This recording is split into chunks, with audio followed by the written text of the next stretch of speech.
Noong pong Disyembre 11, 2009, ito po'y ipinasapo nila even before tayo maging bahagi ng Rome Statute. Yung pong tratado din na ating pong pinasok. 2 years before tayo po sumali sa Rome Statute kung saan po binuo yung ICC. Republic Act number 9851, 2009, ang binanggit ni Ted Filon. The Philippine Act on Crimes Against International, Humanitarian Law, Genocide, and Other Crimes Against Humanity, Philippine Domestic Courts, local courts, have the full legal authority. Full mga kadonatics, legal authority. It means, outside that, wala nang may authority pa sa pag-handle ng kasong ito, kundi Philippine jurisdiction lang. Philippine domestic courts to investigate, put on trial, and convict any individual who commits these crimes on Philippine soil. First, genocide, crimes against humanity, war crimes, the principle of command responsibility. Very, very clear. Ito yung mga kadonatics, ang nag-viral na oral argument nung nakaraang araw mga kadonatics, kung saan nilektura ni Senior Judge Marvic Leonen, ang isang abogado, sa oral argument sa Supreme Court mga kadonatics. Grabe, sinuplak talaga, like harap-harapan. Dapat pati si Ted Filon, mga kadonatics, ay masuplak din ito. Kasi nagmagaling-galingan. Mukha bang lumalabas ng maleta kay Ted Filon? Ewan ko ano nangyari sa kanya this past few days, mga kadonatics. Para makonect natin yung mga pinagsasabi ni Senior Judge Marvic Leonen, mga kadonatics.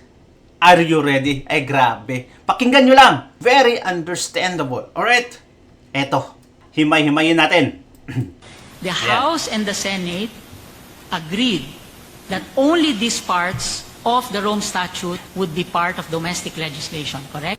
That's correct, Your Honor. There is Alright mga kadonatics. Alright, pasensya na para malaman nyo kung anong part yun ang sinabi ni Senior Judge Marvic Leonen na sinabi niya dito, only this part of the Rome Statute which the Senate and the House of Representatives agreed mga kadonatics that would be part of the domestic legislation. It means, maging kabahagi sa Philippine law etong part na to sa Rome Statute, which is, eto mga kadonatics ang part na tinutukoy ni Judge Leonen. Ito, pakita natin para, may idea kayo kung anong part yung sinasabi niya. Okay, pakinggan natin ulit. Alright, pasensya na. Para, the House and the Senate agreed that only these parts of the Rome Statute would be part of domestic legislation, correct? That's correct, Your Honor. There is correct? Yes, that's correct, Your Honor. Okay, nag-agree ang isang lawyer. Etong part na to, mga kadonatics, ang sinasabi niya. Ayan. Okay. Ayan, kitang-kita nyo naman. Substantive crimes. Alright? Okay, lakihan natin para makitang-kita nyo talaga. Etong part na yon ng Rome Statute, mga kadonatics, ang tinutukoy ni Judge Leonen. Procedural/institutional mechanisms. Eto ang saad. During the interpellations, Justice Leonen established, that the Philippine Congress, both House and the Senate, agreed or explicitly passed Republic Act 9851 in 2009. Ito yung nakasaad. This local statute effectively replicated and adopted the substantive definitions of crimes found in the Rome Statute. Ayan, eto. Number 1, genocide. Nagiging part to ng domestic law, mga kadonatics. Genocide. Ayan. It says here, acts committed with intent to destroy in whole or in part a national, ethnical, racial, religious group. That is genocide, mga kadonatics, or maybe a mass killing. Alright? In another word, crime against humanity. Number 2, Ito yung mga part, mga kadonatics, na part ng Philippine law, domestic legislation. Widespread or systematic attacks directed against any civilian population with knowledge of the attack. Alright. Directed attack, mga kadonatics, against any civilian. Ikaw or ako. Ha? With knowledge of the attack. Yung bang may alam ka talaga sa mga kadonatics sa nangyari sa attack. Alright. War crimes. Ano to? International humanitarian law violations.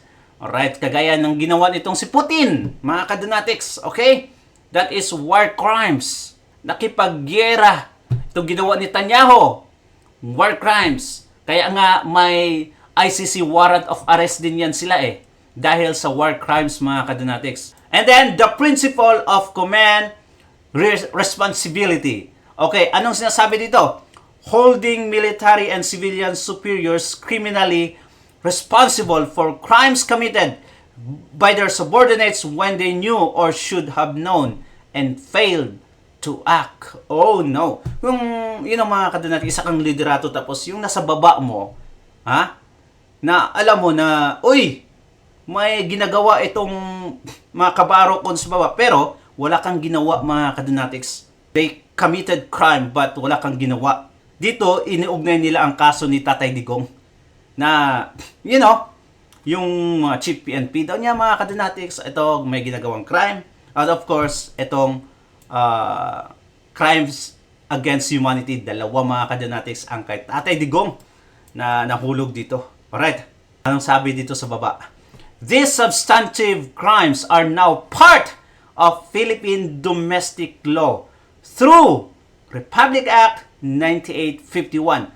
Genocide, crimes against humanity, war crimes, the principle of command responsibility are part, mga kadonatics, ng Philippine domestic law according sa naagrihan, okay, sa approved by Senate and House of Representatives noong 2009. Republic Act 9851. It means, kung may ginawa ka, alright, na genocide, ang Philippine law ang magtutugis sa'yo, mga kadonatics, ang magta-trial sa'yo.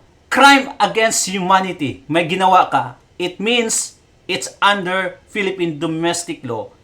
Ang domestic court, mga kadonatics, ang magta-trial sa'yo. The same goes with war crime and the principle of command responsibility. So, ang argument ni Judge Lunen dito, mga kadonatics, na hindi dapat dalhin si Tatay Digong para i-convict or i-trial sa isang international court kasi meron tayong court, mga kadonatics, na nagsasaad na yung mga ginawa ni Tatay Digong, okay, based sa mga opposition, ay under sa saligang batas natin, mga kadonatics. So, it should be trialed within the Philippine territory. Hindi dalhin sa labas, mga kadonatics. According pa sa research, based on this alone, in this constitution, mga kadonatics, international law should no longer needed. Hindi na kailangan based on this alone. It continues on saying, because the ICC or International Criminal Court is the court of the last resort. It means, kung hindi na nagpa-function yung sistema or justice system sa Pilipinas, saka pa dalhin sa international court, mga kadonatics. Ang nangyayari sa mga kadonatics, without considering these things, tinala at kinidnap agad nila si Tatay Digong. Ang gusto nila ipalabas, mga kadonatics, na pulpul ang justice system sa Pilipinas kasi hindi nila matrial dito. Can you imagine that? Void to. Void ang article na to, mga kadonatics.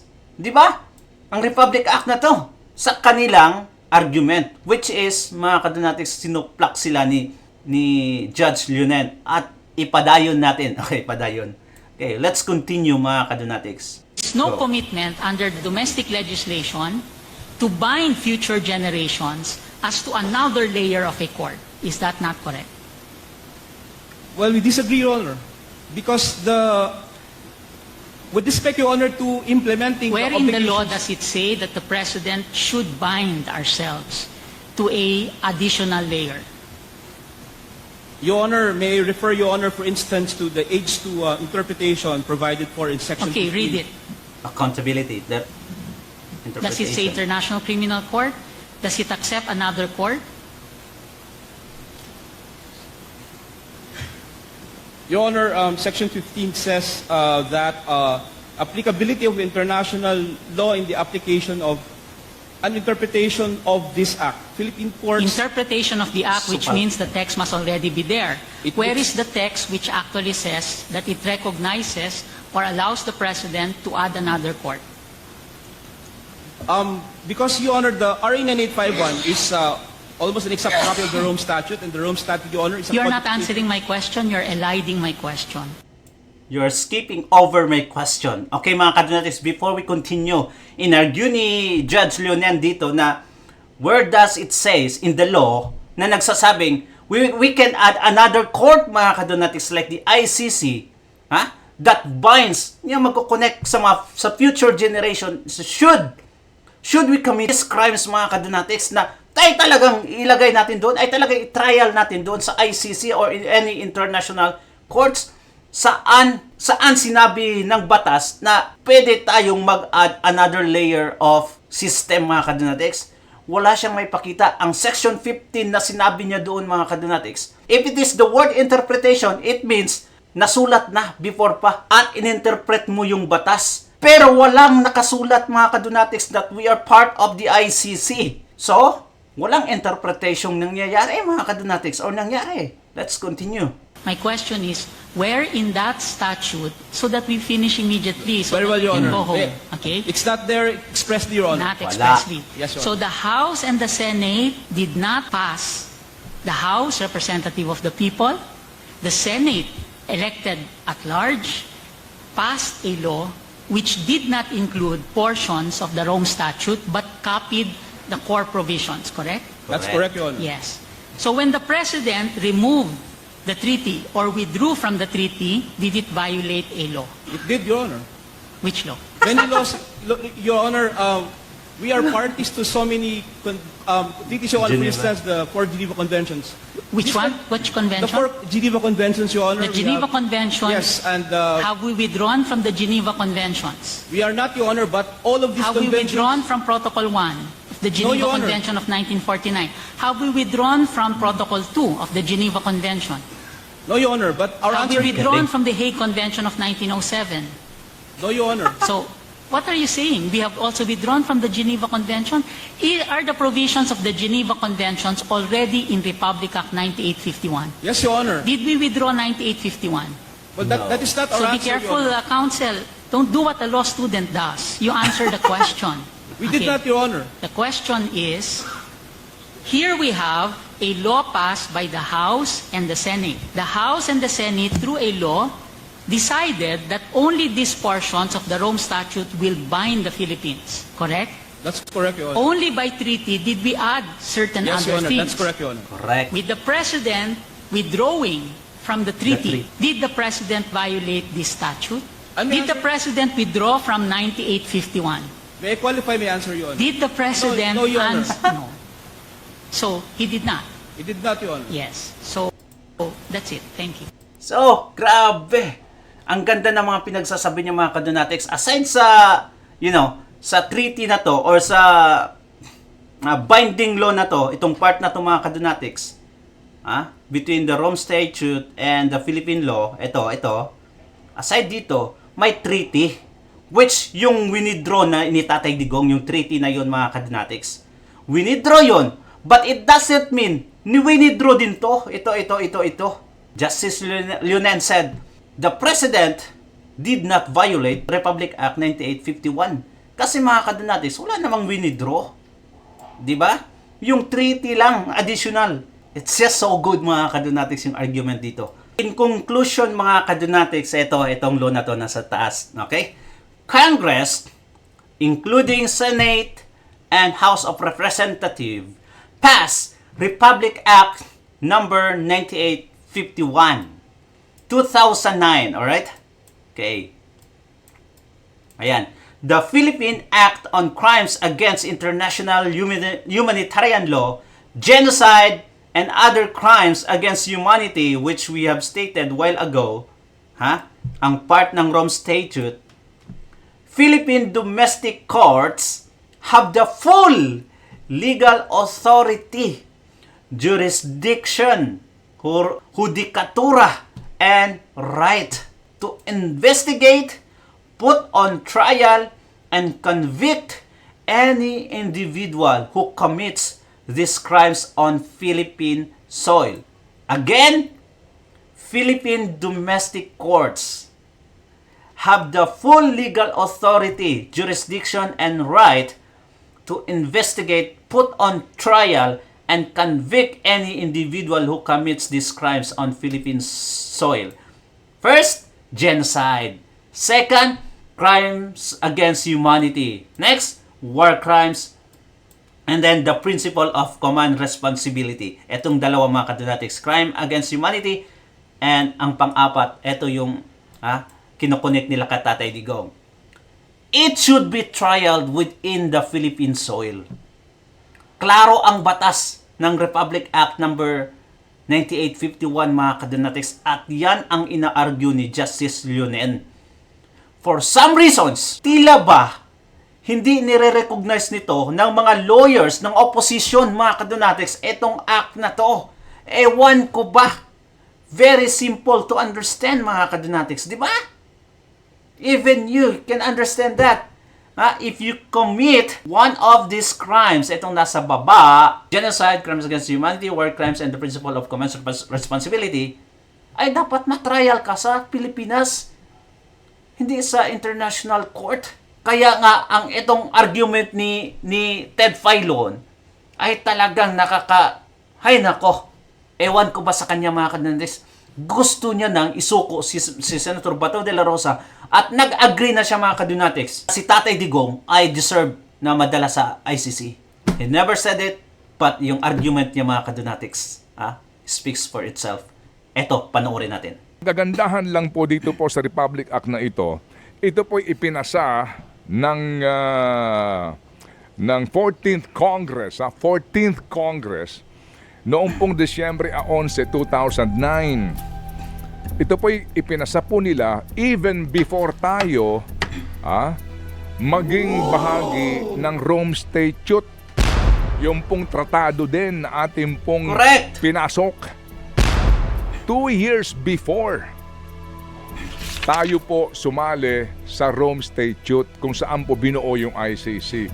So ibig sabihin, even before magkaroon ng tratado tungkol sa pagbubuo ng ICC, meron na tayong batas governing yung pong mga magiging desisyon dyan sa ICC concerning crimes against humanity halimbawa. So kumbaga, nakapaghanda na po tayo. At hindi mo maaaring sabihin na kasama po sa pagkalas natin sa ICC yung pong pagkawala ng visa ng naturang Republic Act. Just to remind everyone mga kapatid, sino-sino ho ba? Alright, mga kadonatics according sa sinabi ni Justice Leonen, totoo naman talaga mga kadonatics. Hindi nawala ng effect itong part na to ng Rome Statute. Pero ang tanong ngayon, Ted Filon, saan ba sa Section 8, Republic Act 9851 yung sinasabi mo? Kasi, ang sinasabi ni Justice Leonen, part lang mga kadonatics ng Rome Statute ang inadapt, ang binind, sabi nga niya doon, bind by domestic legislation. The House and the Senate, through a law, decided that only these portions of the Rome Statute will bind the Philippines. That only these parts of the Rome Statute would be part of domestic legislation, correct? That's correct yun. Part lang ng Rome Statute. Ito nga lang yun mga kadonatics. Ito. O yan, di ba? Very simple.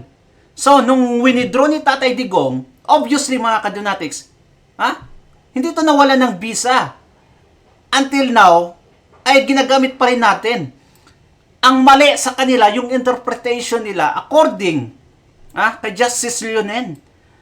Very simple mga kadonatics. Ang ibig sabihin nito, if ever you commit crimes, against humanity, genocide, war crimes and principle of command responsibility, you are subjected, mga kadunatics, to Philippine domestic law. Ayan o. Yan sa baba o. Ayan o. Through Republic Act 9851. Very simple. Ha? Ted Filon. Wala kaming sinabi na nawalan to ng visa. Yung pag-withdraw ni Tatay Digong, ha? Ang treaty lang ng ICC at ng Pilipinas, mga kadunatics, ang nawala. Pero ito, still functioning. Nagpa-function until now. Kaya nga, sabi ni Justice Lunen, ha, may mga treaty adjectives lang aside sa Rome Statute na ito, part na ito, mga kadunatics. Yun lang yung nawala ng effect. Pero ito, still functioning until now. The House and the Senate, through a law, decided that only these portions of the Rome Statute will bind the Philippines. Only. Correct? That's correct, Your Honor. Only by treaty did we add certain Yes, Your other Honor. things. That's correct, Your Honor. With the President withdrawing from the treaty, did the President withdraw from 9851? Did not. May I qualify my answer, Your Honor? Did the President No, Your Honor. no.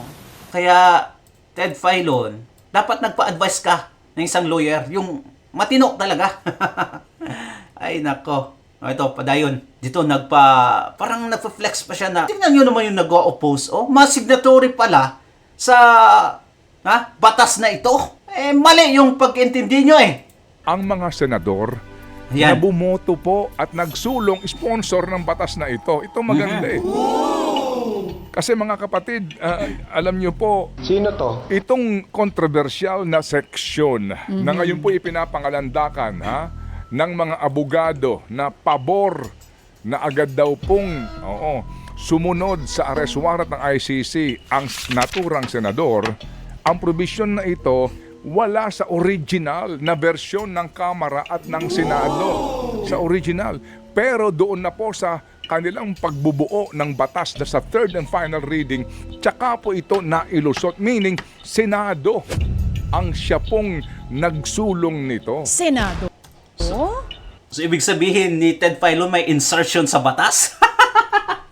So, mali yung sinabi ni Justice Lunen, Ted Filon, na ang Kamara at ang Senado ang nag-agree na eto lang part na to ang magiging bind ng Philippine law.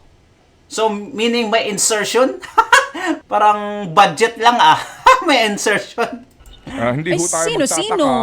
Kasi po at that time, ito pong si dating Senador Miriam Defensor Santiago na naging ICC judge din po kinalaunan ay present at that time and meron nga po mga kaisipan na baka sa kanya rin po nanggaling ito. Sino-sino ho ba ang mga senador na naghain nito Oktubre 8, 2008? Ang naturang batas po ay ipinasa December 11, 2009. Sino-sino mga kapatid isa-isahin po natin. Jinggoy P. Up music ang bagay ng bata. Jinggoy Estrada. Pagkabang- Parang sinasabi niya dito, tingnan mo naman, upos ng upos itong si Jinggoy. Pero, signatory pala sa batas na ito. Ted Filon! Mali yung interpretasyon mo. Parang mga honor, di ba? Sige. Ehersito. Banggitin mo ulit. Ejercito Estrada Jinggoy P. Up music. Para nakatoga. Lumalakad sa entablado yan. O sino susunod? Ewan ko. Gordon Richard Dick. Alright, si Gordon. Subiri Juan Miguel F. Yan yung mga... Defensor Santiago Miriam. Escudero Francis Chis G. yan mga kadinatis. Villar Manny. Lapid Manuel Pati si Lito Lapid pa Leon Guerrero Lito. May Leon Guerrero O sige tuloy. Eto mga kapatid Opo. Okay. Legarda Loren B. Ilan ang nasa part ng majority mga kadinatis ngayon? Si Jinggoy, si Legarda, yan. B. Biason Rodolfo G. Ito po ang mga main sponsor ng batas at ang bumoto ng yes, mga kapatid. Yes daw na talagang ipadala sa international court. If you committed these crimes, mga kadinatics, genocide, war crimes, responsibility of command, at pati yung crime against humanity. Angara Edgardo J. Aquino III, Benigno S. Arroyo Joker P. At hawak, mga kapatid, sa inyong mga manibela at mga upuan. Hawak natin ang beat. Hawak daw sa manobela at sa upuan, mga kadunatics, kasi may pasabog itong si Ted Filon. Ito, ang last na pangalan binanggit niya, mga kadunatics. Cayetano Compañera Pia S. Look at that, mga kadunatics. Pia Cayetano, nakatandang kapatid ni Senator Alan Cayetano, mga kadunatics, na ngayon, part ng majority. Signatory din daw sa batas, mga kadunatics, na nagsasaad na lahat ng mga crimes nito ay dapat subjected sa ICC. Tama ba talaga ang interpretasyon niya, mga kadunatics? Sino ang paniniwalaan natin? Si Judge Leonen?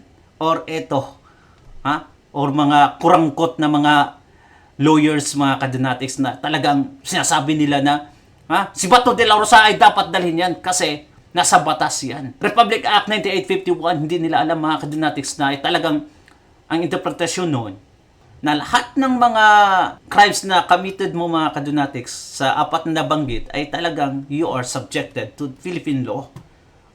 Once again, mga kadunatics, basahin lang natin to kasi, very, very important. Congress passed, okay? Republic Act number 9851, 2009, ang binanggit ni Ted Filon. The Philippine Act on Crimes Against International, okay? Humanitarian law, genocide, and other crimes against humanity. Philippine domestic courts, local courts, have the full legal authority. Full, mga kadunatics, legal authority. It means, outside that, wala nang may authority pa sa pag-handle ng kasong ito, kundi Philippine jurisdiction lang. Philippine domestic courts to investigate, put on trial, and convict any individual who commits these crimes on Philippine soil, covering the most serious crimes that offend the conscience of mankind. First, genocide, crimes against humanity, war crimes, the principle of command, responsibility. Very, very clear. Tapos sabi ng mga komunista, dilawan, pinklawan sa comment section na etong kay Ted Filon, mga kadunatics, sabi nila, hindi nakakaintindi ang DD list nito. Sampal to sa mga DD list. Grabe. Ewan ko kung naintindihan din nila, mga kadunatics. Once again, paminawon na to, okay? Ang argument na to. The House and the Senate agreed that only these parts of the Rome Statute would be part of domestic legislation, correct? That's correct, Your Honor. There is no commitment under the domestic legislation to bind future generations as to another layer of a court. The House and the Senate agreed that only these parts of the Rome Statute would be part of domestic legislation, correct? That's correct, Your Honor. There is no commitment under the domestic legislation to bind future generations as to another layer of a court. Is that not correct? Well, we disagree, Your Honor. Because with respect, Your Honor, to implementing Where in the law obligations- does it say that the President should bind ourselves to a additional layer? Diba? Wala. Your Honor, Walang may I silbi. refer, Your Honor, for instance, to the H2 interpretation provided for in Section Okay, 15. read it. Does it say International Criminal Court? Does it accept another court? Sabi niya, that does it say international court? Does it include any international courts? Mga kadanatics, di ba? Wala sa batas na dapat i-subject tayo sa international court. Your Honor, Section 15 says that applicability of international law in the application of an interpretation of this act. Philippine courts... Interpretation of the act, which means the text must already be there. Where is the text which actually says that it recognizes or allows the President to add another court? Because, Wala nga Your Honor, the international. RA 9851 is almost an exact copy of the Rome Statute, and the Rome Statute, Your Honor, is a You're not codification- answering my question, you're eliding my question. My Correct. question is, where in that statute, so that we finish immediately, so Very well, that we Your can Honor. go home, Eh, okay? It's not there expressly, Your Honor. Not expressly. Yes, Your So Honor. the House and the Senate did not pass. The House, representative of the people, the Senate, elected at large, passed a law which did not include portions of the Rome Statute but copied the core provisions, correct? That's correct, Your Honor. Yes. So when the President removed the treaty or withdrew from the treaty, did it violate a law? It did, Your Honor. Which law? Many Statute. laws, Your Honor, we are parties to so many treaties, Your Honor. For instance, the 4 Geneva Conventions. Which one? Which The convention? 4 Geneva Conventions, Your Honor. The we Geneva have- Conventions. Yes, and Have we withdrawn from the Geneva Conventions? we are not, Your Honor, but all of these Have we conventions... withdrawn from Protocol 1 of the Geneva Your Honor. Convention of 1949? Have we withdrawn from Protocol 2 of the Geneva Convention? No, Your Honor, but our Have we answer... withdrawn from the Hague Convention of 1907? No, Your Honor. So, what are you saying? We have also withdrawn from the Geneva Convention? Are the provisions of the Geneva Conventions already in Republic Act 9851? Yes, Your Honor. Did we withdraw 9851? But No. that is not our So be answer, careful, Your Honor. counsel. Don't do what a law student does. You answer the question. We did Okay. not, Your Honor. The question is, here we have a law passed by the House and the Senate. The House and the Senate, through a law, decided that only these portions of the Rome Statute will bind the Philippines. Only. Correct? That's correct, Your Honor. Only by treaty did we add certain Yes, Your other Honor. things. That's correct, Your Honor. With the President withdrawing from the treaty, He did not did the withdraw President 1988. violate this statute? Did not. And Did the President withdraw from 9851? Did not. May I qualify my answer, Your Honor? Did the President No, Your Honor. No. So, he did not. He did not, Your Honor. Yes. So, that's it. Thank you.